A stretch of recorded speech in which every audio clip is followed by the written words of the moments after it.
My childhood friend suffered from food poisoning and kidney failure. I donated a kidney to save him. However, he accused me of being shameless, deliberately poisoning him in order to marry him, and morally blackmailing him with my kindness. We were married for 30 years, and he resented me for 30 years. Before he died, he told me not to pester him in the next life. He said he felt disgusted. When I opened my eyes again, I was back on the day when he and his white moonlight went camping and had food poisoning. I immediately bought a plane ticket and went traveling. 1. Dr. Shen, an emergency. Amidst the commotion, I opened my eyes groggily. In front of me was the new intern nurse, looking at me anxiously. Seeing that I had woken up, she immediately heaved a sigh of relief and said, "Dr. Shen, you're finally awake. There's an emergency case in the nephrology department just now. It's food poisoning.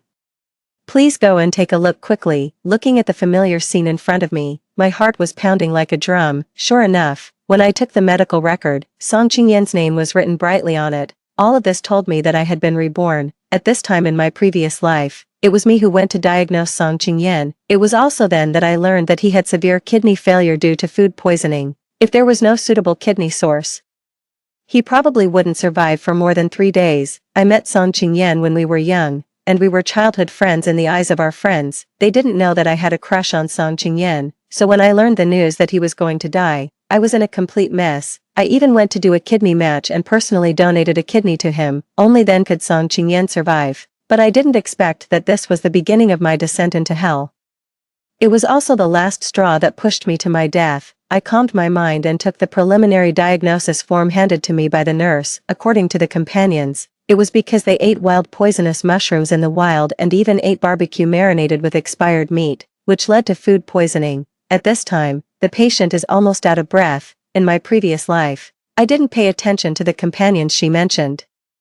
It was not until I saw Song Qingyan that I realized that it was his white moonlight, the person Song Qingyan had liked since childhood, Su Jiao. It was also because of going camping and having a picnic with her that he got food poisoning. By the time he knew that I had donated a kidney to him, Su Jiao had already become disheartened and left, and Song Qingyan married me to repay me. But after marriage, he accused me of being shameless, morally blackmailing him with my kindness to marry me. He hated me for 30 years, hated me for breaking up his relationship with Su Jiao, and wished that I would die. Even before he died, it was Song Qingyan who personally stabbed a scalpel into my heart. "It was you who forced Jiao away. Even without your kidney, I could still survive. What identity did you use to donate? Just because you wanted to marry me, how could you be so cheap? If there's a next life, don't pester me anymore. I feel disgusted when I see you." In his last glance, Song Qingyan chose to commit suicide. I sneered in my heart and pushed the medical record back. I remember that Dr. Li is on duty in the emergency department of the nephrology department today. He has handled many similar cases and must be more qualified than me. Looking up again, my face was calm. Saving people is my job, and I can't shirk it. However, judging from the medical record, I'm afraid the patient already has severe kidney failure. We should find a kidney source as soon as possible. If we miss the best opportunity, I'm afraid even the gods can't save him. The nurse saw that I had a serious expression and immediately nodded and ran away. She was probably going to find Dr. Li. As soon as I let out a sigh of relief, my phone rang urgently. I paused for a moment and still answered it. "Xiao Xiao, I heard that Qingyan was admitted to the hospital. Do you know about this?" On the other end of the phone was my mother's anxious voice. "I'm a doctor in the emergency department of the provincial hospital," and my mother thought of me immediately. Hearing her care about Song Qingyan, I lowered my eyelashes. No wonder, my mother never knew that Song Qingyan had a white moonlight. She always regarded him as a prospective son-in-law. She even joked that she had arranged a baby marriage for us since we were young. Even so, my mother still treated him sincerely. However, Song Qingyan was an ungrateful person. He not only threw my mother into a nursing home but also prevented me from seeing her for the last time. Thinking that nothing had happened yet and everything could be redeemed, I calmed down. "Mom, I don't know about this. I'm not on duty tonight. I heard that he went out to play with his friends. There should be someone taking care of him around him. It's so late today. You should go to bed early first. I promise you that I will go and see him first thing tomorrow morning." With my repeated reassurances, my mother finally hung up the phone with peace of mind. I immediately switched to the travel app and looked at the nearest flights to the island. I booked the earliest plane ticket and hotel and sent a message to the director asking for leave. "Director, you said last time that you would give me a good vacation. I have submitted my leave application. Please approve it for me." The director didn't seem to have rested yet and immediately replied to me, "Little Shen, I've received it. This time, you can take a good vacation and don't rush back." After packing my things, the lights in the emergency department still seemed to be on. Lying inside was Song Qingyan, the person who hated me for 30 years in my previous life, and this time, I chose to respect other people's fates. His life no longer required me to sacrifice myself. I really wanted to see how he could survive, too. The plane landed the next day, and when I turned on my phone, there were countless messages. The previous day, I packed my luggage overnight and had a good sleep on the plane. In my previous life, I was driven to a mental breakdown by Song Qingyan and had trouble falling asleep. This was the first time I had a good sleep. There were many calls from Song Qingyan on my phone, as well as voice messages he sent me. "Xiao Xiao, I had food poisoning and am in the hospital where you work.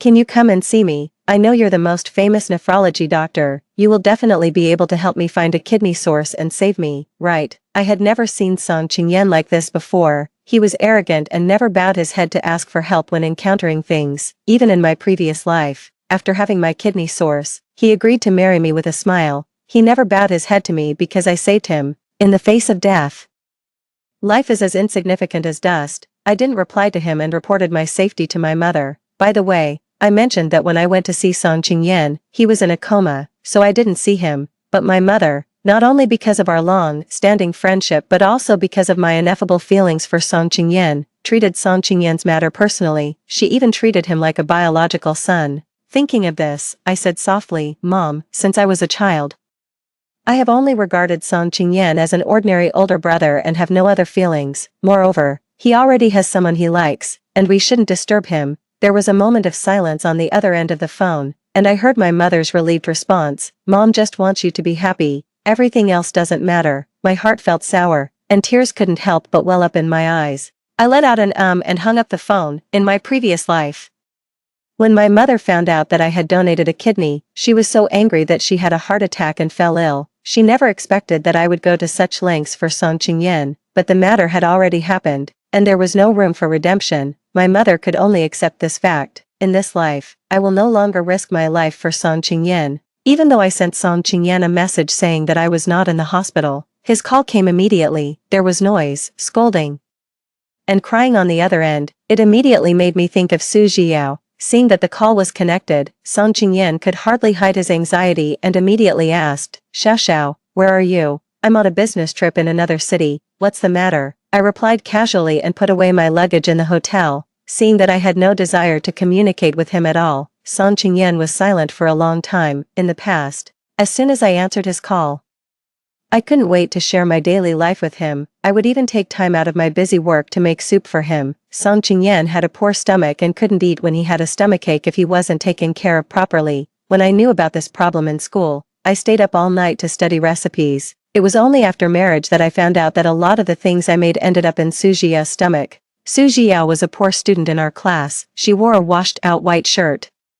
She had just transferred not long ago but captured Song Qingyan's heart. Even when I saw his eyes being attracted to her, I was powerless. I was even caught by her taking the soup I had made with my own hands, and Song Qingyan didn't care at all. "I won't walk with you anymore in the future. She can't keep up with the class progress, and I have to tutor her. Can you stop targeting her? You must have done all these things. Is it necessary?" "Shen Yunxiao, you really surprise me." But all of this was Su Jiao's self-directed and self-acted drama. Looking at her provocative eyes, I bit my lips tightly. I could only lower my head and explain to Song Qingyan, but Song Qingyan was unmoved, and even a mocking smile curled up on his lips. "Shen Yunxiao, you're really disgusting." Finally, I could only watch the two of them leave together, leaning on each other. After waiting for a while, I finally got annoyed. My face was calm as I got closer to the microphone. "If there's nothing else, I'll hang up." "Wait," Song Qingyan suddenly gasped for breath on the other end of the phone. I heard his words full of anticipation. "Xiao Xiao, when will you come back?" I want to see you." I pursed my lips and smiled, but my voice was cold. "Then just keep thinking about it." Even though Song Qingyan apologized to me for his previous slip of the tongue, he would never say such things to me for no reason. He must have his own calculations. 3.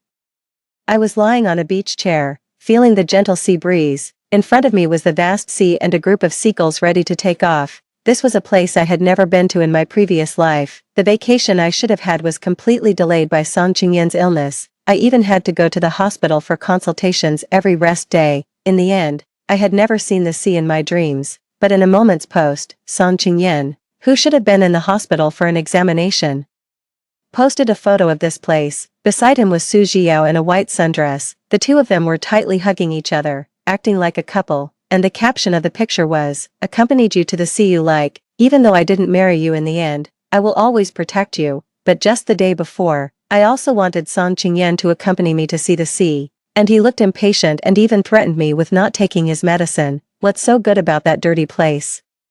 Taking good care of me is your task. Until I died, I had never been there once. I suppressed the strange emotions in my heart and booked a ticket for my mother as well, to let her stay away from what would happen in the future. It had been a week when I returned to the hospital again. It was Dr. Li who took over Song Qingyan's condition. When handing over the condition, he sighed. The little nurse beside him immediately reacted and said, "Dr. Shen, you have to stay away from the family members later. They're not easy to deal with." I raised my eyebrows and saw Aunt Song standing at the door of the ward. Aunt Song was Song Qingyan's mother. She brought him up alone. Because of such a life, she had a strong personality. She also wanted to take full control of Song Qingyan's life, and my mother also had a close relationship with her. That's why they arranged a baby marriage for us when we were young, originally. I thought that I would marry Song Qingyan as expected and finally have a happy family, but I didn't expect that Su Jiao was the only variable. The two had different identities and were not well matched, which made Aunt Song unhappy. Moreover, Su Jiao had a leech-like family. Even though Song Qingyan treated me badly, Aunt Song was not at fault. I took 2 steps forward to say hello but accidentally saw another person lying on the bed next to Song Qingyan. Su Jiao was wearing a hospital gown. She tried to drill into Song Qingyan's arms regardless of the tubes on her body. This sight was really eye-opening. When Aunt Song saw me coming, her originally furrowed brows also relaxed. "Xiao, you're back from your business trip." I nodded with a smile and didn't respond. Pushing open the door, the two of them looked like they had been interrupted and quickly separated, but they pulled on the wounds on their bodies. Suddenly, Su Jiao's eyes were wet, as if she was about to cry, but when she saw Aunt Song, she just turned her face away and stopped talking, and Song Qingyan beside her had a firm look in his eyes and protected Su Jiao. "Mom, you're not allowed to be fierce to Jiao. Her body hasn't recovered yet. Moreover, she's the one who saved my life. We'll get married as soon as we're discharged from the hospital." Hearing these words, I, who was watching the show aside, was also stunned. Although Song Qingyan was still very weak, his face was ruddy. It was completely different from his appearance in my previous life. If he didn't have a matching kidney source at that time, he probably wouldn't have been rescued, but now, there was a beating kidney in his body. Combined with Su Jiao's shy expression, I could guess it was Su Jiao who donated a kidney to Song Qingyan. I didn't expect that what she did was contrary to her innocent appearance. When Aunt Song heard these words, the anger that she had originally suppressed flared up again. She pointed at Su Jiao and said angrily, "If it wasn't for her insisting on taking you camping and having a picnic and even bringing you expired meat to eat, how could such a thing have happened? You don't even listen to your mother's words anymore. You've been bewitched by this woman. She did save you. But if it wasn't for her, how could you have been in danger?" I didn't comment and took the opportunity to look at the machines twice. I took out a pen and ticked on the notebook. In my previous life, I was the one lying here. When Song Qingyan found out, he got extremely angry. He even casually picked up the things placed beside him and threw them at me. "Why is it you? Did you deliberately frame Jiao to make me have food poisoning? I'm not sick. The one who's sick is you." Blood flowed down my forehead, and my eyes were filled with a blood-red light. Song Qingyan still didn't seem to be satisfied and shouted at me angrily, "Who do you think you are? How dare you donate a kidney to me? Did you plan all of this? Why are you butting in on things that have nothing to do with you? Where's Jiao? Where did you drive her away to?" In the midst of the chaos, Su Jiao pushed open the door of the ward.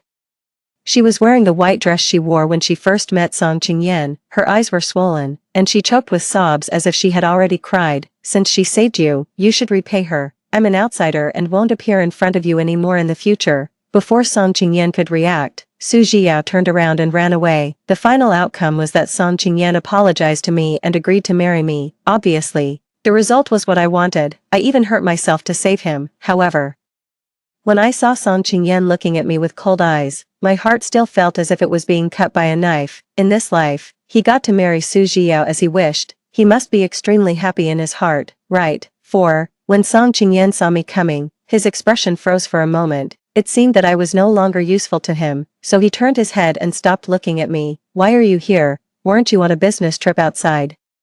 My face was calm as I stepped forward to carefully check the instruments. You're overthinking. I just came to take a look at the situation. When Su Jiao saw me, her face took on a different expression, and the corners of her mouth turned up slightly. Yunxiao, long time no see. I didn't expect you to be just an intern nurse here. It seems you're not doing so well. Her tone was sharp and full of sarcasm. If you hadn't chosen to target me and fight with me for Qingyan back then, maybe I would have given you a hand. As soon as she finished speaking, Aunt Song slapped her neatly. The sound of the slap was clear. It landed on Su Jiao's face, making it swollen and extremely comical. Su Jiao seemed not to have reacted yet. She immediately covered her face with her hand, and tears instantly fell. Aunt Song sneered and retorted, "What a petty attitude. Xiao Xiao is the top doctor in the emergency department. What identity do you have to speak?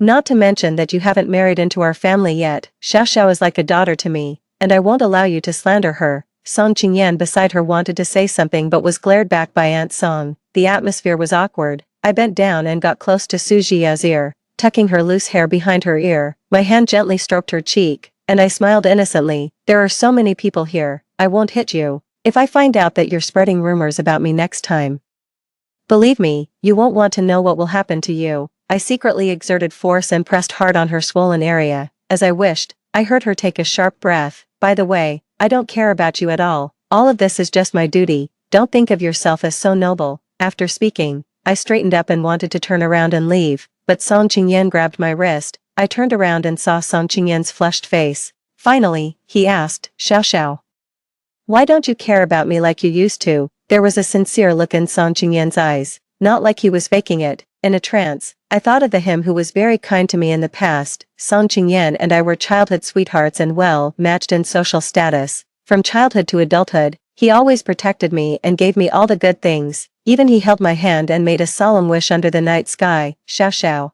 I will definitely accompany you for a lifetime. If I can't do it, may I die a bad death." I also thought that we would walk through life without any obstacles, but I didn't expect that things would go against our wishes. All my feelings for Song Qingyan had already disappeared completely when he hurt me. Now, when I heard his words, I just found them ridiculous. In my previous life, I was like a fool, trying to win him back and running around him. In the end, I ended up with a tragic death, but now that I don't go around him, he blames me again. Song Qingyan is really greedy. Obviously, he already has Su Jiao by his side, yet he still won't let go. I shook off his hand that was holding me and said indifferently, "We have no relationship. What caring are you talking about? Let's turn the page on the past. After all, I was also at fault. From now on, we'll go our separate ways. There's no need for us to meet after you're discharged from the hospital." After speaking, the nurse outside the door came in to change the medicine. I turned around and left with Aunt Song, but Aunt Song called me to stop. "Xiao Xiao, what you just said." I understood her hesitation but just smiled gently. "No matter what happens between him and me, I will always respect you. Since he has made his choice, I don't need to make myself unhappy." Aunt Song was an understanding person and immediately realized the enmity between us. She had been very kind to me since I was a child, and I couldn't take my anger out on her. However, Song Qingyan had done things that hurt me in the past, and I couldn't just let it go. I suppressed the hatred in my heart. Now was not the time. She held my hand, unable to hide her regret. After being reborn, my love-struck brain has also been cured. 5. When I returned to the office, the intern nurse called me cheerfully, "Dr. Shen, haven't you had lunch yet? Someone brought us meat buns. Come and have two." The meat buns were steaming and exuding a delicious aroma, which was really tempting. I picked one up and casually asked, "Do we have a lot of funds recently? Why did you buy so many?" The intern nurse shook her head and pointed to the ward at the very edge. "It was brought by the family member of that patient, the one with food poisoning. They brought it to thank us." My hand that was about to put the bun in my mouth paused, and I turned to look.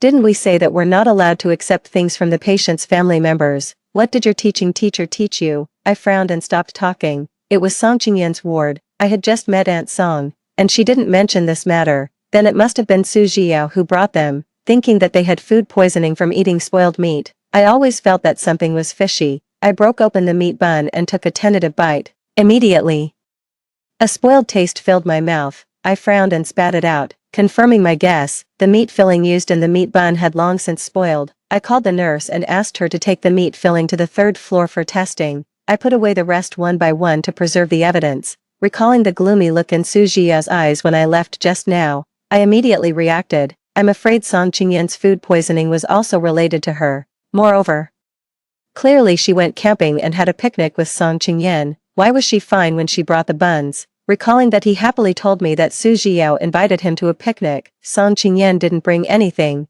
then these ingredients could only have been brought by Su Zhiyao. There were rumors in school that Su Zhiyao's family ran a steamed, stuffed bun shop. The store was small and not very hygienic. Only because the prices were cheap did a few people go to buy. But it was soon shut down because of spoiled food. I'm afraid those spoiled meats were related to her. Even, Su Zhiyao did it on purpose. And now, she wanted to use the same trick again. In my previous life, I didn't know the relationship between all of this and Su Zhiyao. I only heard a few words about how good Su Zhiyao was to him during my quarrels with Song Qingyan. I'm afraid Song Qingyan still doesn't know that all of this is probably Su Zhiyao's calculation, obviously. The truth is so clear in the eyes of outsiders, but he is deeply trapped in it. However, Su Zhiyao is too naive. I've never been a person to be trifled with. What's more, she dared to directly run into my muzzle. I dialed the police station's number and said clearly, I suspect someone has poisoned. The address is at the provincial hospital. After hanging up the phone, the meat bun had gradually cooled down due to the passage of time. The fact that I like to eat buns is not a secret, but actually, I don't really like them. It's just that Song Qingyan had a bad stomach and couldn't eat hard to digest things. That's why I learned how to make them delicious in high school. That's also why I could tell the spoiled taste with just one bite. Now it has become a reason to frame me. I looked at the medical record files of the two people on the table. Su Zhiyao always seems to be hiding something. I'm afraid she has some unknown secrets. But these things have nothing to do with me anymore. The siren sounded downstairs. I put the medical records on the table and smiled. 6. We received a report here. Please come with us. The police immediately led people into Song Qingyan's ward and pushed open the door without hesitation. Su Zhiyao looked at the door in a daze and immediately shrank behind Song Qingyan. Qingyan, I'm scared. When she saw me coming, she immediately shouted, gritting her teeth, it's you, isn't it? You reported to the police out of jealousy.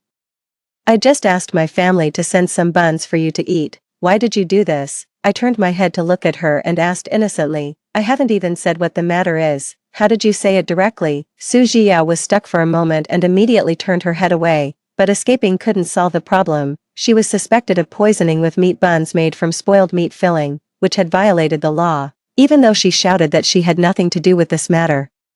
She could only go with them, not to mention that the hospital's machines had already detected toxic components in the meat filling. The result was clear at a glance. Su Zhiyao looked at Song Qingyan with tears in her eyes, her face as white as a sheet. She probably already knew the consequences. Song Qingyan comforted her softly and then turned to look at me. Xiao, was it necessary to call the police for this matter? Besides, you didn't eat them either. And it didn't cause you any substantial harm. Zhiyao is indeed at fault, but don't push her too hard. I think we can just let this matter go. As soon as I heard this, I almost laughed. Song Qingyan never knew right from wrong. I should have known this long ago. I looked at him calmly and retorted, what identity are you using to say these words? Besides, you also know what it's like to have food poisoning. Thinking about going camping and having a picnic with her. Can't you tell what's going on? Su Zhiyao's face turned paler with every word I said. In the end, she could only collapse on the bed. Song Qingyan should know what had happened when he saw her like this, but he couldn't blame Su Zhiyao, so he could only look at me with a fake calm. She didn't know about this matter either. We can't blame her. Besides, she saved me. There's a debt of gratitude between us. At this point, I was finally tired. It wasn't that he couldn't tell right from wrong, he was just incredibly stupid. How could I have liked such a person back then? I turned my head and didn't want to listen anymore. Watching the police take Su Zhiyao away, the prince who couldn't protect his princess looked at me angrily, as if looking at a stranger. Shen Yunxiao, I never knew you were so petty. I think everything in the past was just an act on your part. I can let go of the past, but I didn't expect you to still target Zhiyao until now. I couldn't listen anymore and slapped him neatly. Sorry. I'm not a doctor now. It's past working hours. I'm not obliged to accept your slander. If you dare to say such things again, the consequences will be beyond your imagination. With the hatred from my previous life, I showed no mercy in this slap. Song Qingyan didn't have time to react and was slapped, but when he saw my cold eyes, he stopped talking. It seemed that some feelings had changed unconsciously. Obviously, our relationship was so close in the past, but what had changed now? He reached out his hand, wanting to hold me back, but now I'm no longer the little girl he could hold back with a wave of his hand. Xiao, I just said the wrong thing. I had already turned around and left, not staying for him. It was almost evening when I came out of the police station. Su Jiao pushed all the blame onto her mother. After all, the surveillance footage showed her mother's figure, and it was impossible to convict Su Jiao directly, and because of the so-called accidental ingestion she mentioned, which led to Song Qingyan's food poisoning, Song Qingyan also forgave her very leniently. When I came out, I saw Song Qingyan, who had chosen to be discharged from the hospital. He glanced at me and went to support Su Jiao, who could hardly stand up. Qingyan, I didn't expect you to come and pick me up. She leaned against Song Qingyan, her face slightly flushed. Song Qingyan silently held Su Jiao. After all, we're going to get married in the future. I don't want you to be sad. I felt a chill and didn't want to watch their affectionate show anymore, but they didn't seem to plan to let me go just like that. Xiao Xiao, come to my wedding. The noise in my ears forced me to stop, but thinking about it, since they had been discharged from the hospital, getting married would definitely be put on the agenda soon. No, I have nothing to say to you, I said quietly. As expected, I saw their faces freeze. Song Qingyan forced a smile and wanted to say something, but then he heard my next words, you make me sick. 7. The next day, I received Song Qingyan's wedding invitation. It seemed that they were afraid I would say something, so they put it in the office. I didn't expect them to act so quickly, but thinking about Su Jiao's forced appearance, it should be soon. I picked up the invitation. Only the date and the names of the two people were scrawled on it. Even the wedding venue was chosen casually. It was probably Aunt Song's doing. She didn't take Su Jiao seriously either. I casually tore up the invitation without caring. The red pieces fell, like a broken heart. In my previous life, my wedding was grand and perfect, except that Song Qingyan had a cold face. I thought he couldn't bear the pain, so I helped him go to rest early. Unexpectedly, he was hugging Su Jiao in the backstage. When I caught them, he just smiled it off, but clearly, I donated a kidney for Song Qingyan. However much pain he had, I had the same amount of pain. The hideous scar on my chest could never be washed away. I had no intention of interfering in their story, but they had to provoke me. Then they couldn't blame me. The wedding arrived as scheduled, and my mother also came back from her vacation. This time we met, her complexion was obviously better.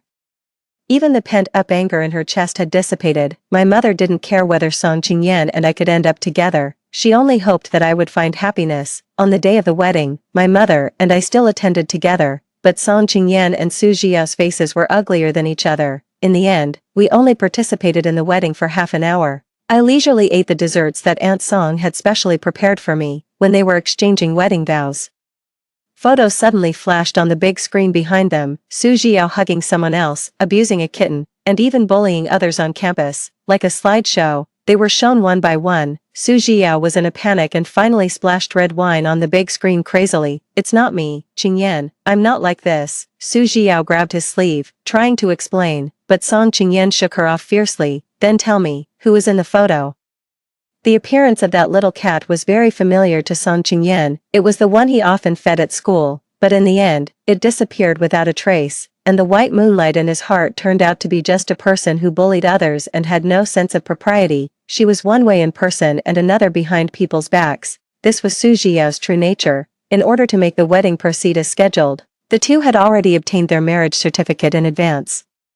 But they never expected such things to be exposed on the day of the wedding. Aunt Song's face was extremely ugly, and she could no longer maintain her calm. Su Jiao turned her head around, and it seemed that when she saw me, she wanted to rush towards me, but she was tripped by the complicated wedding dress. You did this, didn't you? I've long known that you, Shen Yunxiao, are not a good person, but why did you have to ruin my wedding? Su Jiao wanted to pounce on me like a madwoman.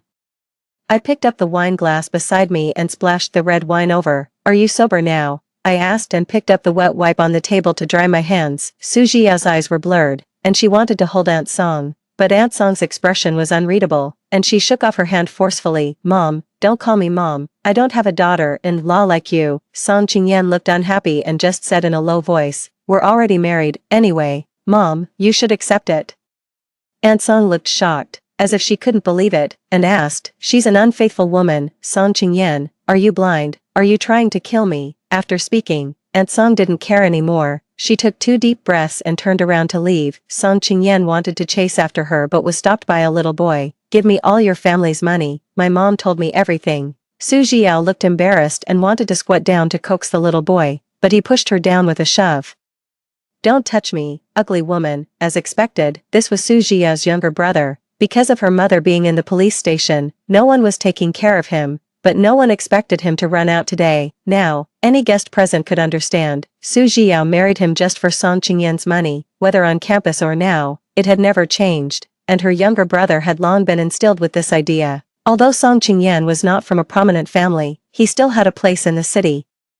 But today, he lost all his face. Coincidentally, Su Jiao had calculated it well and donated a kidney to him, so he couldn't refuse either. A debt of gratitude was the hardest to repay. Having watched enough of the show, I saw my mother's unbearable look, but when I thought about how Song Qingyan treated her in the previous life, I suppressed this emotion. "Mom, let's go." In the midst of the chaos, the wedding ended hastily. 8. After this incident, many people cut off their contact with the Song family. Having such a cooperation partner was not satisfactory in the eyes of outsiders. Even Aunt Song was moody during this period. She often quarreled with Su Jiao because Su Jiao made mistakes. On the other hand, Song Qingyan also couldn't get over the photos at the wedding. Even before each quarrel, Su Jiao would vaguely mention the kidney in Song Qingyan's body.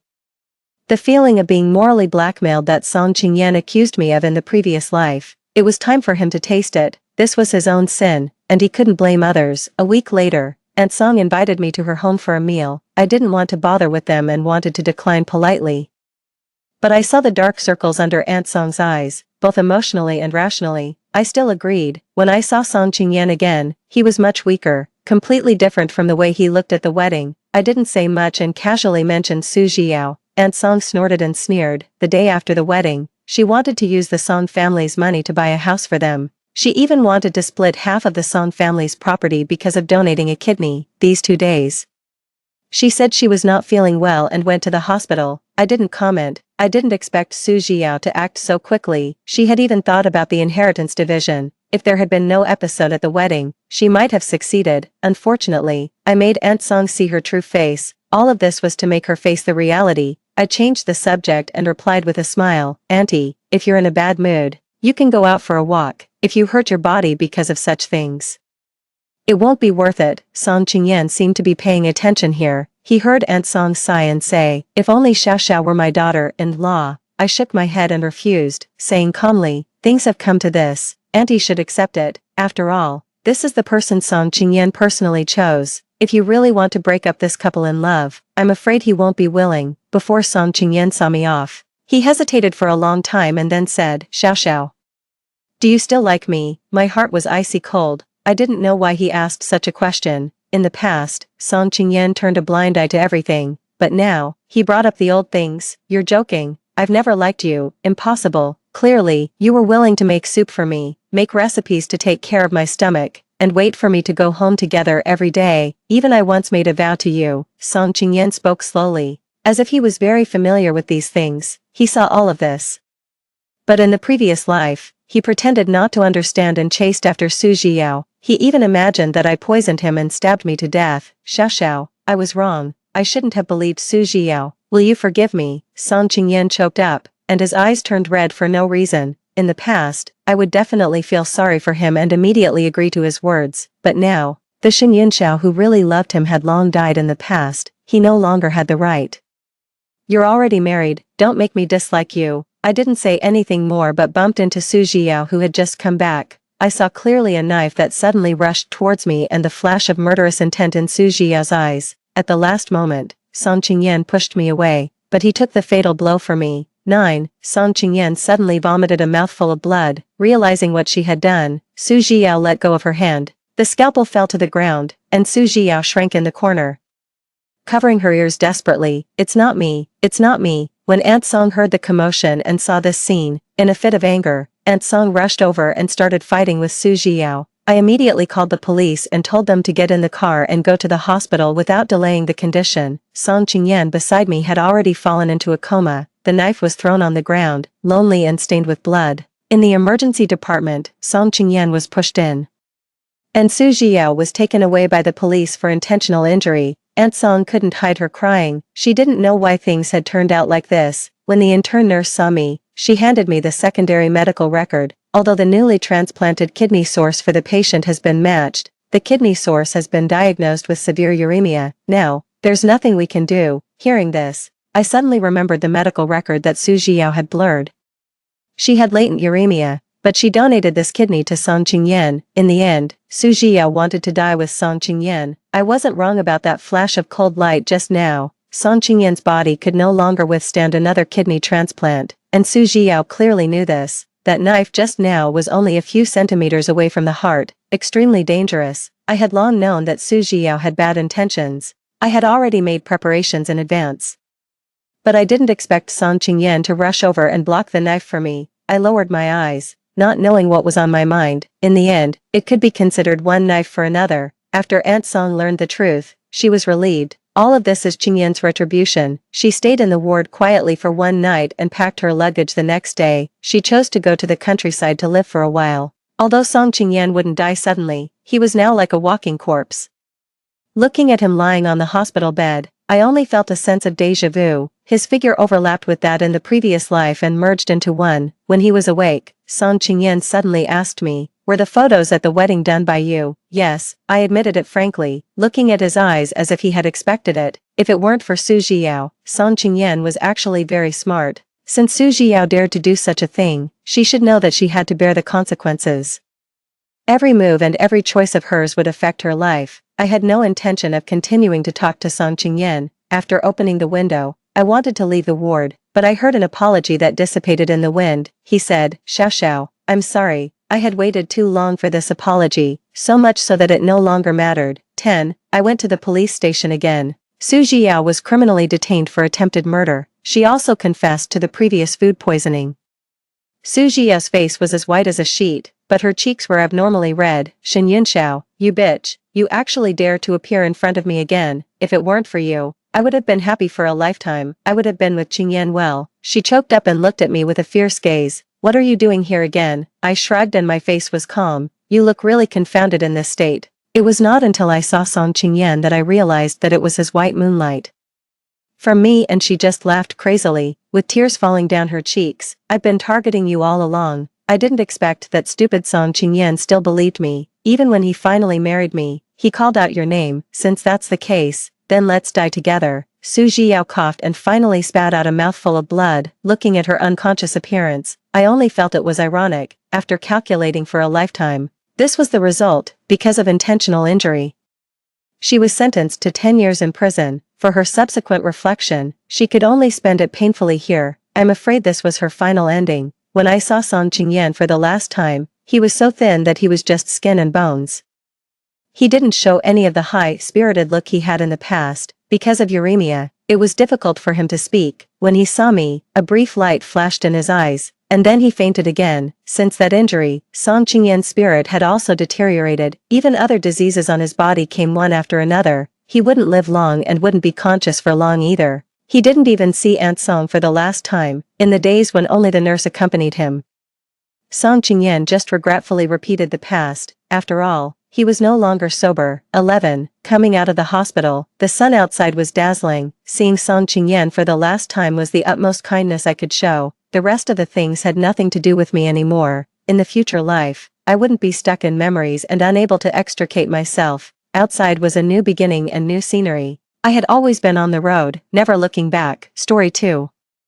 I returned to the day he confessed his feelings for me. The young man sat cross-legged, leaning lazily against the back of the sofa, a freshly lit cigarette between his fingers. His gaze wandered casually around the room before finally settling on a corner. "Let's go with her." Amidst the eerie silence, his voice was neither loud nor soft, but it carried a certain flippancy. "Hey, I like you." 01. The private room was noisy and chaotic, the air thick with the smell of tobacco and alcohol, creating a decadent atmosphere. "Hey, everyone quiet down. It's time for Huai's truth or dare punishment." The group playing cards stood in a circle, and a buzzcut man, reading from a card, loudly declared, "Choose any woman present." He paused, his voice rising excitedly, "and confess your love to her." Whoa, Huai just lost one round, and the dare is this intense. Isn't the main lady not here? Who's left for Huai to confess to? The room was shocked, buzzing with discussion, when the only seated young man casually leaned back on the sofa and lit a cigarette, as if oblivious to the others. "Huai, you should wait for Lan." He slightly lifted his eyes. The teasing, noisy chatter around him immediately quieted. With a demeanor too lazy to fully open his eyelids, He scanned the room for a second and casually fixed his gaze on the farthest corner. Let's go with her. He lifted his chin slightly, speaking in his usual languid tone, which seemed quite flippant. Hey. I like you. I was transported back to that moment. 02, 18-year-old Jiang Huai, with sharp features and bold eyes, moved with an effortless charm. Under the dim lights, our eyes met for a moment, and I felt a flush of emotion. Huai, this. No one expected Jiang Huai to end the game so quickly and casually, choosing me as the lucky one. The buzzcut man, Fang Yi, hesitated in a low voice. Huai, that's Lan's sister. Isn't this inappropriate? Today was Shenlan's 18th birthday party. And everyone at the school knew she liked Jiang Huai. Everyone was anticipating whether tonight would be the night they would finally become a couple, and then this unexpected turn of events occurred. Fang Yi looked at me, noticing my eyes red with tears, and was shocked. She's a good student. You've scared her to tears. Jiang Huai had already looked away, his cigarette nearing his lips, but stopped when he heard this and looked at me again. His brows furrowed slightly, and the atmosphere around him cooled down several degrees. Seemingly dissatisfied because I could not take a joke, the air grew tense, and just as Fang Yi scratched his head, thinking of how to lighten the mood, I finally managed to steady my trembling heart and spoke. Say it again. I stared at Jiang Huai, my tone firm though my voice slightly quivered. I didn't hear clearly. Say it again. 03, at 17, I was insecure, sensitive, and reclusive, yet I had a strong sense of pride. Normally, I was the type of person who wouldn't stand out in a crowd, but because my sister was Shenlan, I had to endure a lot of people's scrutiny. The Shen family was a real estate tycoon in Jiangqing. Shenlan and I were complete opposites. She was beautiful, vibrant, and naturally belonged in the spotlight. I was adopted by the Shen family to provide Shenlan with a companion. Shenlan was sociable and loved to have fun, always taking me along wherever she went. Over time, I became known to others as Shenlan's tag-along. Shenlan always told me I should be more outgoing. She always encouraged me to make more friends, but she had no idea how much I despised those gatherings. My reticence and awkwardness only served to highlight her vibrant and commanding presence. On her 18th birthday, I did what I usually did, hid myself in a shadowy corner, enduring the event and hoping it would end soon. Until Jiang Huai looked my way. I knew Jiang Huai, as well as all the people around Shenlan. Jiang Huai smoked, drank, skipped classes, and hung out in nightclubs. He was the worst of them. A mere lift of his brows exuded a charming nonchalance, which made the girls scream and chase after him. He could easily treat affections as a joke, uncaring about how his games could offend or be abrupt to the girls. He embodied all the traits I despised in adolescent boys. Insecure as I was, I felt so annoyed that I was left red-faced, unable to find anywhere to hide, but I didn't notice that his cigarette had slipped through his fingers and fallen to the ground. Back then, I hated Jiang Huai, but now, I wanted to get to know him all over again. When Jiang Huai confessed to me, asking him to repeat it seemed to shock everyone even more. Who would dare to talk to Jiang Huai in such a commanding tone, especially when it was coming from me, who was usually so reserved? An eerie silence fell, broken only when the door of the private room was pushed open from the outside, and everyone breathed a sigh of relief. Turning around, it was Shenlan, who had gone to the neighboring room to socialize. Hey, why is it so quiet here? She entered, her high heels clicking and her red lips bright, walking straight to the card table with a smile. What are you all playing? Fang Yi still held the dare card in his hand. Seeing Shenlan approaching, he quickly handed it over to her. Perfect timing.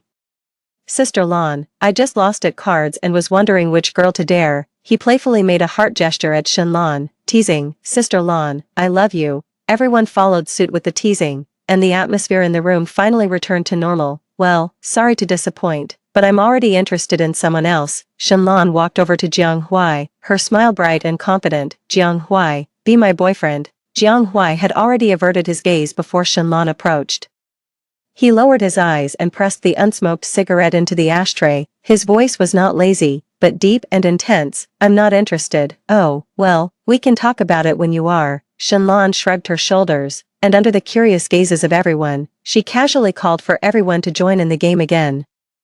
The room became noisy once more. I gave Jiang Huai a deep look and slipped out of the room unnoticed. Outside, the streets were bustling and neon lights flickered. I stood under the bus stop sign at the entrance of the club, lost in thought. In my previous life, I had some interactions with Jiang Huai as we attended the same university but different majors. He always coincidentally appeared when I needed him most, but I thought it was only because of his sister that he helped, and I avoided him as much as possible. Later, he became much more stable, and I was no longer so insecure and sensitive. There were moments when I doubted, except for that one joke. He never told me he liked me, even at the end, when he lay dying in a pool of blood. His last words were with a smile. Don't cry. Lost in these thoughts, a shadow suddenly cast over me. Can't a good student take a joke? Jiang Hui spoke with a teasing smile, but when I looked up, his smile froze. You are crying. I blinked, tears blurring my vision. The 18-year-old Jiang Hui seemed to merge with the 22-year-old one. His voice softened. There was a hint of panic in the air. Don't cry. 07. At 18, Jiang Hui wasn't good at comforting others. His tone softened, but his face was tense and his gaze heavy. Seeing my tears still streaming, he suddenly kicked the bus stop sign in irritation. I was shocked and immediately stopped crying, staring at him in astonishment.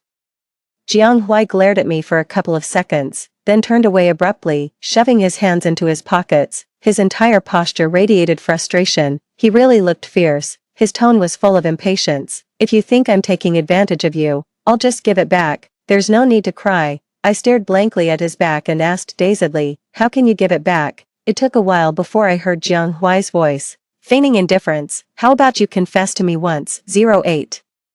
The night breeze was cool, creating an awkward distance between us. Silent, I noticed Jiang Hui's increasingly tense back and felt a pang in my heart, but I pretended to be amused and laughed, changing the subject. Do you have a tissue? I wiped my face roughly, shocked at my own dishevelment. Just as I was about to wipe my face again, a strong masculine scent enveloped me, and hands cradled my face. Jiang Hui leaned in, his fingertips brushing away the tears on my cheeks. He avoided my eyes, trying to cover it up by saying, tissues are so dirty. I looked at him blankly, his serious demeanor somehow amusing. I sniffled and masked my own feelings. There's a strong smell of smoke. Jiang Hui's movements halted abruptly, his fingertips tensed, then relaxed considerably as they touched me again. Unsure whether to be tender or cautious, his eyelids lifted slightly, his voice huskier. Do you like non-smokers? From my angle, I saw Jiang Hui's pupils shimmering under the streetlight, warming my heart. This time, it was my turn to avoid his eyes. I didn't know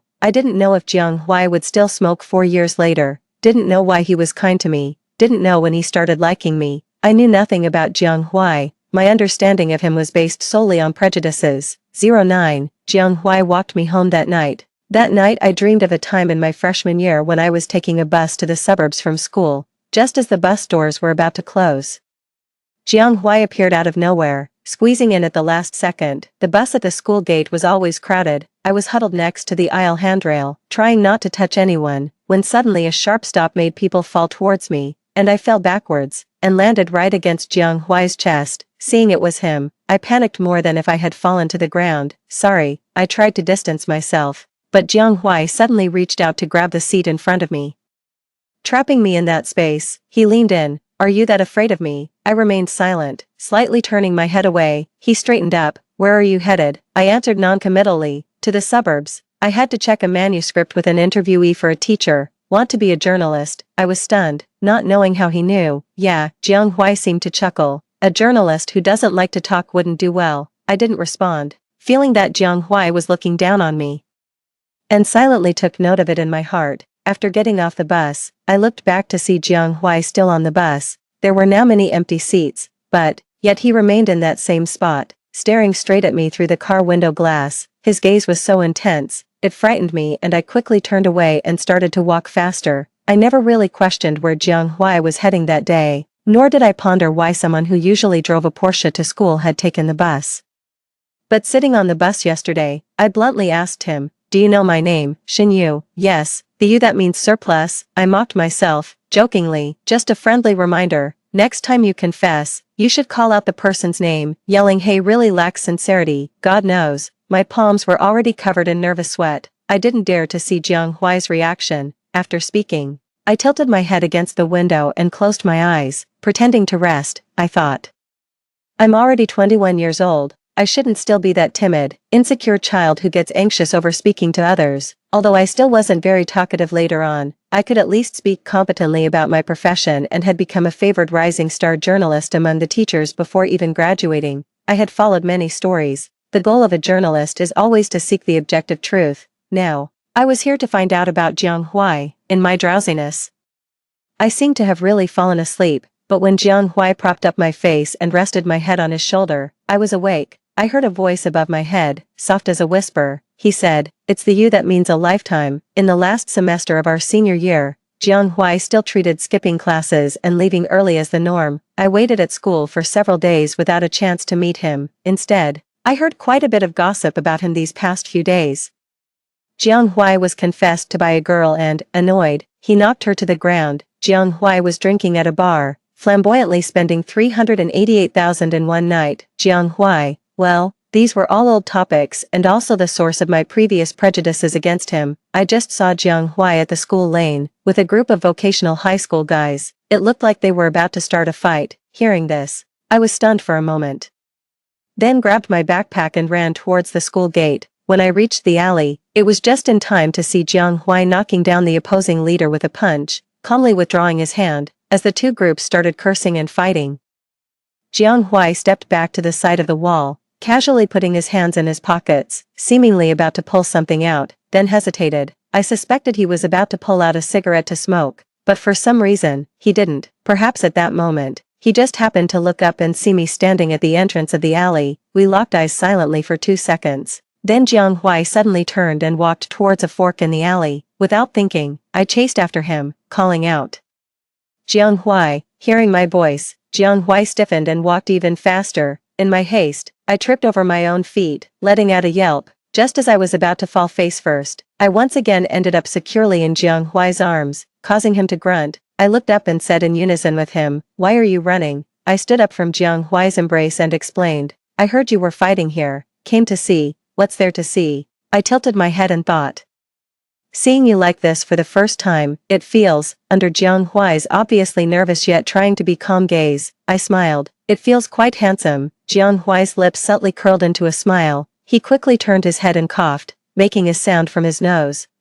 I then sincerely asked, "But Jianhui, don't you need to go to class and study?" When Jianhui's followers had finished dealing with the opponents and found this fork in the road, I was solemnly stuffing a thick stack of notebooks into Jianhui's hands, speaking earnestly as if entrusting a last wish. "Jianhui, here's the translation with more natural English expressions. These are the notes I've compiled from all the subjects. Take them and study hard, okay?" Jianhui's grip on the notebook was so tight that his knuckles bulged, his face alternating between shades of pale and flushed, teeth clenched tightly. His followers, terrified, hid back in the corners of the room, shrinking their heads. Before doing so, one of them weakly reminded, "Brother Hui, remember, don't hit a girl." Seeing Jianhui's eyelid twitch, I quickly added, "I stayed up 3 nights in a row to make these." Through clenched teeth, Jianhui managed to squeeze out a word, "Fine." Seizing the moment, I pushed my luck and asked Jianhui to join me for a study session in the library during the evening self-study period the next day. Perhaps resigned to his fate, Jianhui agreed readily this time. The next day, I paid special attention to whether Jianhui came to school. Knowing he did, I happily brought several sets of test papers to the library, planning to work through them with him. Before Jianhui arrived, I bumped into my deskmate at the library. My deskmate was a top student, always ranking first in our grade, while I perpetually came in second. He was elegant and reserved, typically quiet, and we were both seen as nerds by others, to the extent that there were rumors about us dating. Being quite introverted myself, he was the only classmate I could really talk to, as we often grouped together to tackle difficult academic problems. He called out to me, "Xinyu." I walked over, and he pointed at an English passage, asking me how to interpret it. My English was better than his, and in gratitude for all the times he patiently explained tough physics concepts to me, I sat down next to him to help him understand the passage. It discussed views on teenage romance in high school. After explaining it, my deskmate suddenly asked, "What's your opinion on teenage romance in high school?" "I've never thought about it. They say if you don't date in school, it will be harder to find someone later." "Are you planning to find a boyfriend in university?" "Yeah, I'll think about it then." "Are you aiming for university, eh?" "Yeah," my deskmate smiled. "I'm planning to apply there too." I sincerely wished him good luck. After speaking, I paused, feeling a sense of déjà vu, as if this conversation had happened before. Back then, after finishing our talk, I looked up to see Jianhui standing not too far away by a bookshelf, watching me with an inscrutable look. It seemed that shortly after that incident, rumors spread around school that Jianhui had suddenly started to focus on his studies and his grades had improved dramatically. I felt like I was onto something, and suddenly looked up. Jianhui was leaning against the bookshelf, his gaze more elusive than before. Before I could understand his look fully, he turned and walked away. Jiang always seems to run whenever he sees me in this lifetime, muttering to myself. I didn't delay chasing after him. Fortunately, he hadn't gone far and stopped by a wall outside the library. Catching up to him, I called out breathlessly, Jiang, you. He turned around. His eyes darkened intense. Without warning, he suddenly pulled me against the wall, pinning me with his body. He looked down into my eyes, his breath tickling my nose and making my scalp tingle. Weren't you always scared of me? What are you trying to do these days? I was scared of Jiang. Even now, his aggressive demeanor was overwhelming, and my heart raced uncontrollably, making me uncomfortable. I was speechless, and his eyes darkened further. He scoffed softly, his voice hoarse. If you're scared, then stop coming closer. As he said this, he let go of my waist and stood back up. I sensed he was about to leave and instinctively grabbed his sleeve. Why? As I calmed my racing heart, I looked at him and said matter-of-factly, why don't you just stop being scary? I can't control it. What can't you control? It might have been my incessant questions that annoyed Jiang, as his eyes seemed to swirl with storms, as if fierce waves were about to erupt.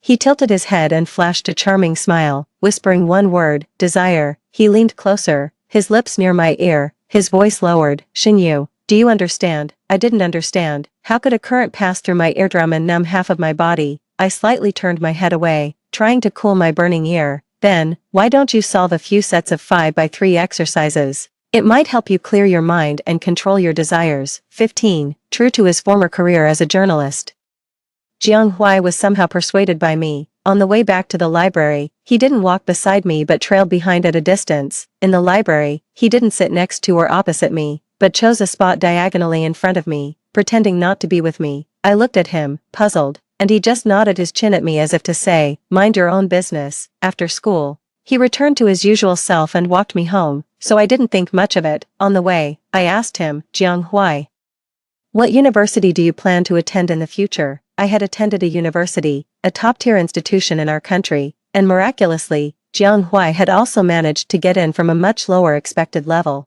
I thought he would have something ambitious to say, but he replied nonchalantly, I haven't thought about it. His voice was casual and somewhat aloof. Anyway, my family has money. I can just buy my way into a school. My face turned pale, and I stopped in my tracks. 16. In my previous life, when the college entrance examination results were announced, the news that Jiang had gotten into a university caused a sensation. Many couldn't believe that Jiang, who always skipped classes and didn't study, could get into a university. There were rumors that he had used his family's influence, given their extensive business and political connections. The situation even caught the attention of the Education Bureau and the city government, leading to numerous investigations and rampant rumors. During that tumultuous time, one night, Jiang suddenly appeared at the Shin residence. I was downstairs getting water when I saw him sitting on the living room sofa, having been there for who knows how long, which surprised me.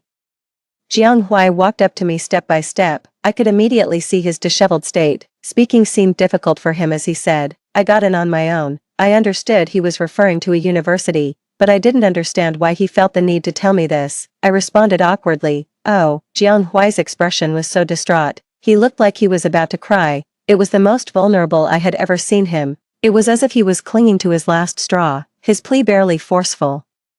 You believe me? I was a bit scared and squeezed the water glass in my hand. I believe you. He saw my fear but also recognized the sincerity in my words. Jiang seemed to breathe a sigh of relief. He tried to smile, but sadness overwhelmed him in an instant. He raised his hand above my head, and I instinctively dodged. His hand paused, then withdrew. Go to sleep. I came to see your sister. I didn't understand, assuming he was just overwhelmed by stress. But I also felt sorry for him for a while. With Jiang personality, he usually didn't care about rumors, but he had taken that incident seriously. How could he say something like that now? My face was pale, and I was almost in tears. Jiang, don't joke like that. I spoke slowly, making sure he heard my certainty. You got in on your own. Jiang paused, probably trying to lighten my mood, and teased with a smile. You really believe in me, huh? I nodded vigorously, yes.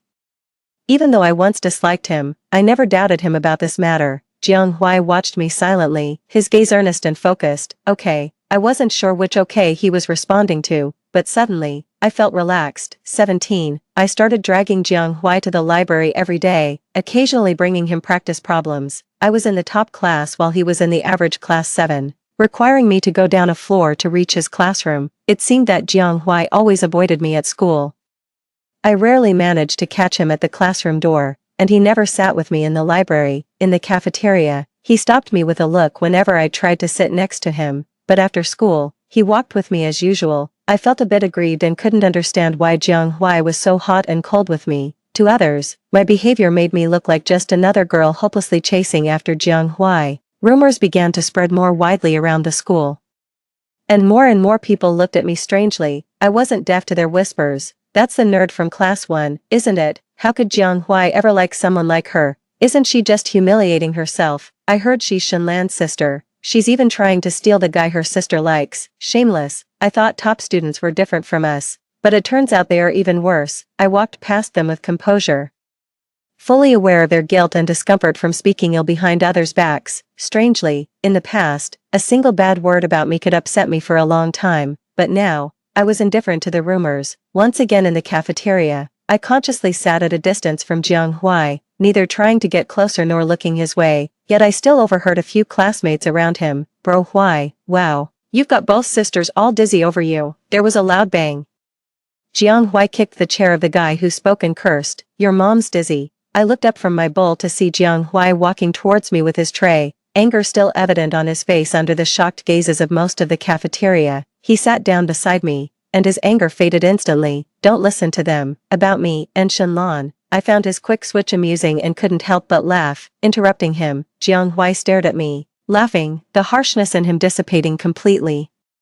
I asked with a smile, so, you're not avoiding me at school anymore? I'm not. Jiang Huai gently touched my head, his tone full of apology. I'm sorry. 18. The scene of Jiang Huai touching my head in the cafeteria was captured on someone's phone. The school rumors grew even more turbulent, and even my deskmate, who usually paid no attention to others, asked me about it. He hesitated, then muttered, you and Jiang Huai. I was still immersed in my studies and responded without looking up. After a long pause, my deskmate asked in a low voice, aren't you against dating in school? I stopped writing and thought seriously for a moment. Just as I was about to answer, the class monitor came to fetch me. Xinyu, the teacher wants to see you in his office. The class monitor looked at me with scrutiny and suspicion, waiting for me to stand up before explaining, it's the department head. I walked out of the classroom calmly, only allowing myself to take a deep breath once out of sight. Our department head was a strict teacher feared by everyone in school. He was at the forefront of combating early romance among high school students, often scouring the school grounds at night with a flashlight, looking for boys and girls together. He used my deskmate as a benchmark when criticizing boys and me when addressing girls. He had always been quite pleasant to me but had little tolerance for Jiang Huai. Knowing how little he tolerated imperfections, I took another deep breath before knocking on the office door. This was likely going to be a tough conversation. 19. The department head sat behind his desk, visibly displeased and disapproving. After I greeted him, he cut straight to the point. Xinyu, you should stop associating with Jiang Huai. Bad company corrupts good character. What kind of person is Jiang Huai? What does it look like for a good girl like you to mix with undesirable elements?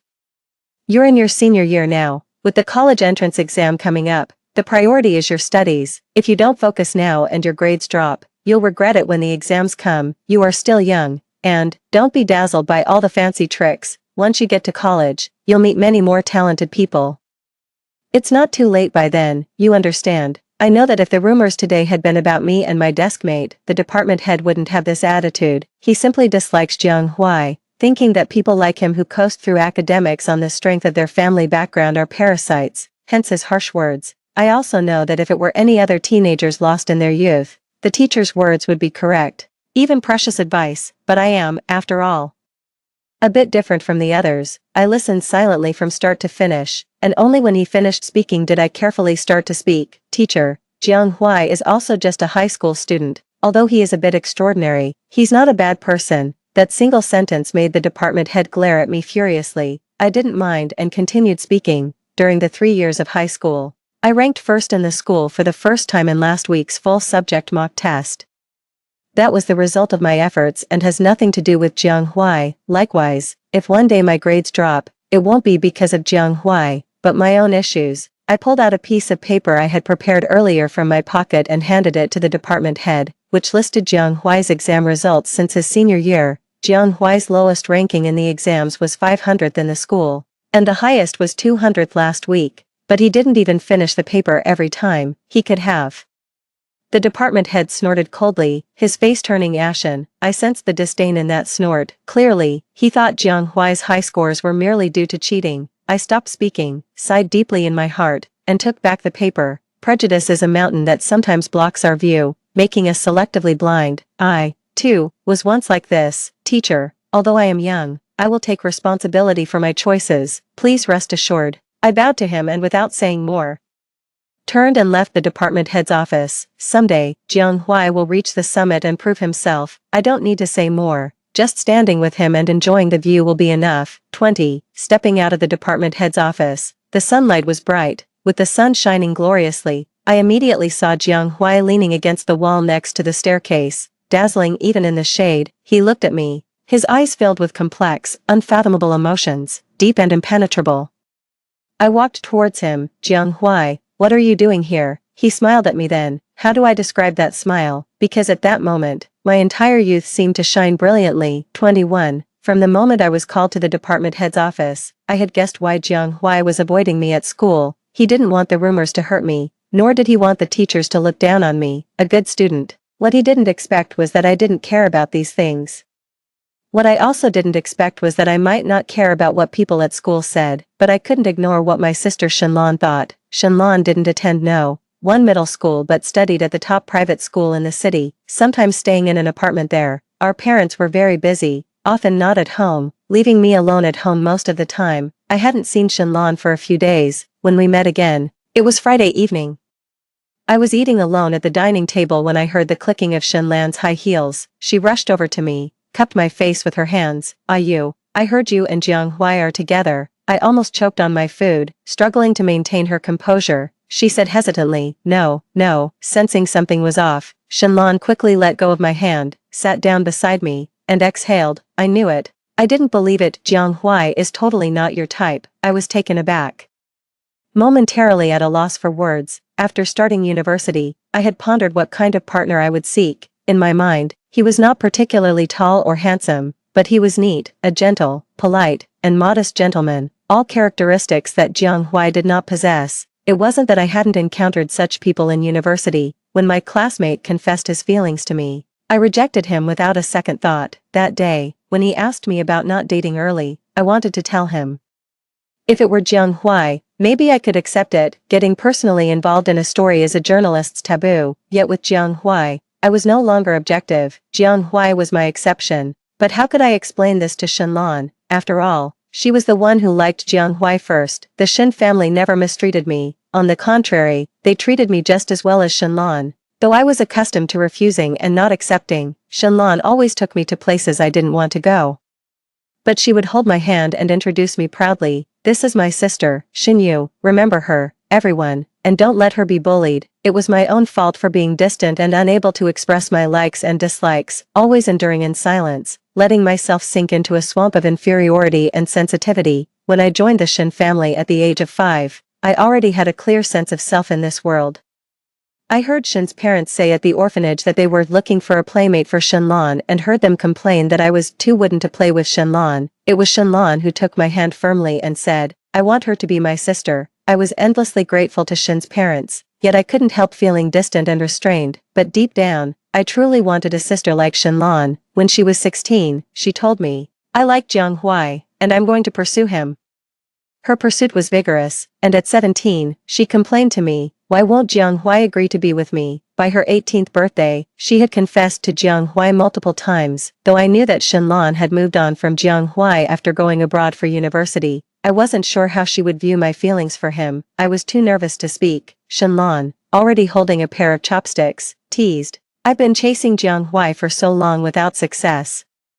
If you two get together so quickly, I'd really lose face. But, Shenlan prodded the rice in her bowl, Jiang Huai liking you doesn't surprise me at all. My chopsticks dropped to the table as I stared at Shenlan in astonishment. What? Shenlan raised an eyebrow. After all, I pursued him for 2 years and observed him for just as long. Every time I invited him out, he showed up only at events you attended. You always sat in the corner, and he always chose a spot where he could see you.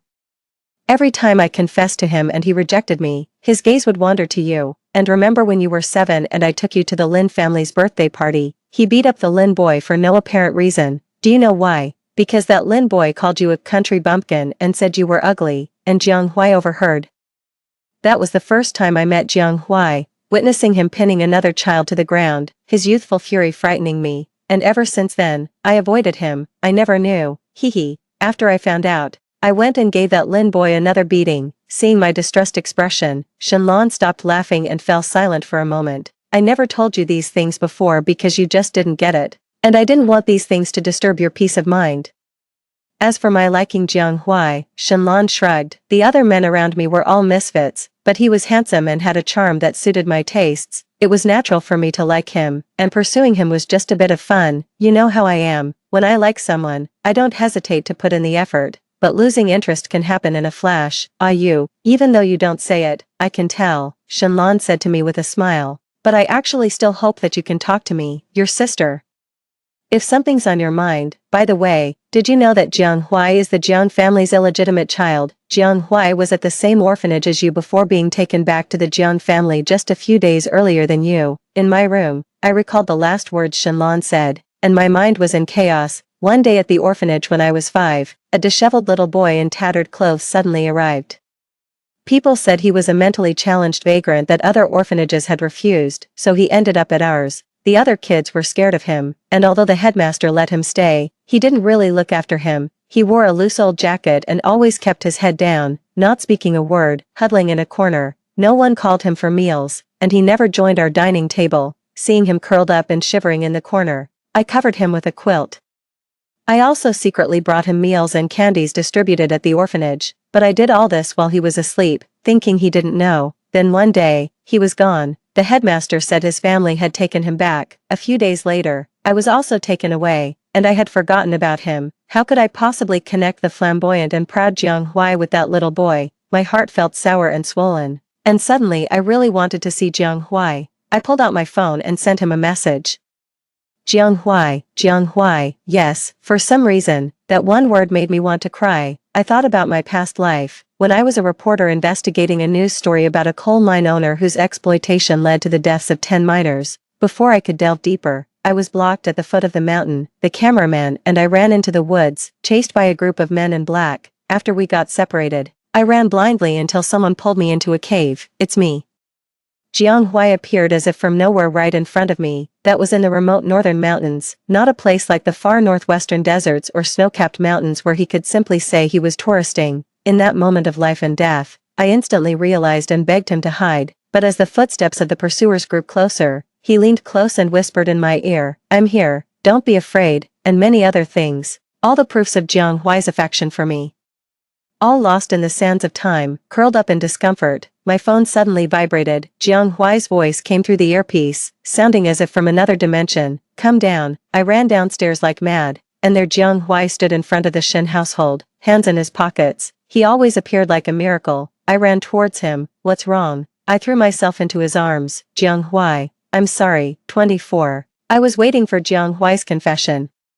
But everywhere were proofs of his affection for me, yet he never said he liked me again. As the atmosphere of the college entrance exams grew heavier, Jiang Huai and I focused more on our studies, our meetings becoming increasingly rare. Sometimes we hurriedly met in the cafeteria to exchange a few problems before rushing off again. He, exhausted, would pat my head, his eyes filled with bright sparks. We ignored the chatter from others, and in our senior year at 17 or 18, we unwaveringly worked together towards a better future. During the winter break, after the New Year's Eve dinner, we were sitting in the living room, watching the Spring Festival gala and chatting. I felt out of place among Shenlan's parents and herself, so after a few polite exchanges, I thought about stepping out to the front yard for some fresh air. Once outside, I was surprised to see a black motorcycle parked under the tree by the gate, one I hadn't seen before. Jiang Huai, dressed in a black coat, was leaning against the bike, hands in pockets, gazing up at the night sky as if lost in thought. Hearing me approach, he looked down, his gaze snapping back into focus. Surprised, I exclaimed, "Jiang Huai, why didn't you tell me you were here?" Jiang Huai raised his hand to adjust my collar, smiled, and countered, "Want to watch the fireworks?" My eyes lit up, but then dimmed again. thinking about leaving the Shins on New Year's Eve, as I was hesitating. A familiar voice suddenly came from behind. Go. I didn't realize when Shinlan had come out to the yard. With her arms crossed, she raised her eyebrows at me. I've handled Mom and Dad. No longer torn, I gratefully said. Thanks, sis. Jiang Huai put a helmet on me and also smiled, adding, thanks, Lan sis. Shinlan rolled her eyes. Don't push your luck. You're not yet qualified to call me sis. Take good care of my sister. Or next time, I'll chase you to the ends of the earth. Jiang Huai's tone was firm. You won't get the chance. At the scenic lakeside area in the center of Jiang City, fireworks weren't banned during the Spring Festival. On New Year's Eve, there was a grand fireworks and light show, causing the usually quiet streets to be bustling with people waiting for the new year by the lakeside. Jiang Huai parked the bike at a fair distance from the lake. As we got off, he reached out to help me, and I naturally took his hand and never let go. He glanced at me, didn't speak but gripped my hand tighter. As we walked around the perimeter of the crowd, my eyes briefly paused on a whale ornament at one of the stalls, an identical one I had once found on my desk in another life. When we reached a more open area under the streetlight, Jiang Huai suddenly let go of my hand. Wait here for me. Confused, I complied. From a distance, I saw him run towards the stall and pick up the whale ornament. My eyes moistened. Hard to imagine what Jiang Huai felt buying this ornament alone by the lakeside on New Year's Eve in my past life. I felt fortunate that this time, I was right beside him. I couldn't help but wonder when Jiang Huai would confess his feelings. Watching him approach with the ornament, I impulsively tried a little trick. Seeing him from afar, I stepped forward, pretending to trip and fall, but when I actually fell, I was embarrassingly caught out, not only because my act was too fake but because I landed on my backside. How could I pretend to have twisted my ankle now? Sitting dazed on the ground, Jiang Huai had already reached me, my face flushed with embarrassment. Just as I was about to dust myself off and stand, Jiang Huai stuffed the whale ornament into my hand and then crouched down, his back facing me. Come on, he paused, then added, I'll carry you. In the past, while watching the movie If Love Had Fate, I always thought the scenes where the male lead intentionally leaves his umbrella behind to share shelter from the rain with the female lead, and she runs through the rain towards him, were the most romantic acts of mutual pursuit in the world. But now, as Jiang Huai carried me on his back, I realized that all other romantic gestures paled in comparison to the way Jiang Huai made my heart flutter.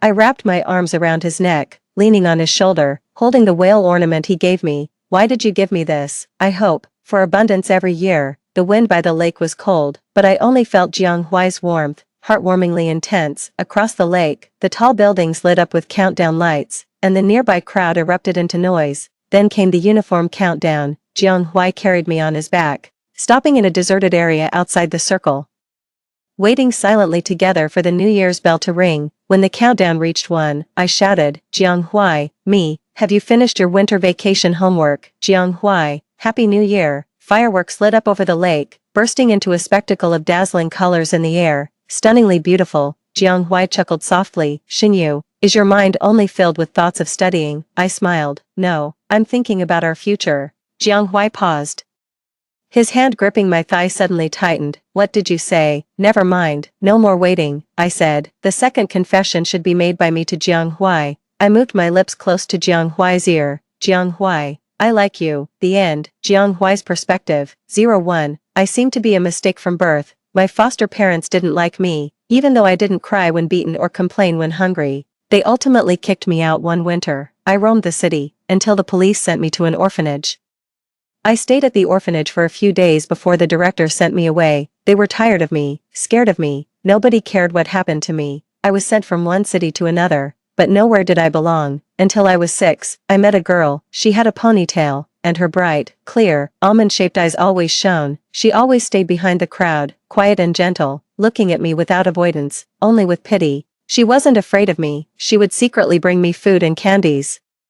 Thinking I was asleep, actually, I was peering through my half-closed eyes, greedily gazing at her face. I dared not look openly, afraid that even this small kindness would be scared away. 02. When my biological father came looking for me, I was holding a candy that the girl had given me. Actually, I didn't care where I went before, but after receiving that candy, I didn't want to follow this man. He threw away my candy, his face cold. A Jiang family child, what a waste you are. The Jiang family.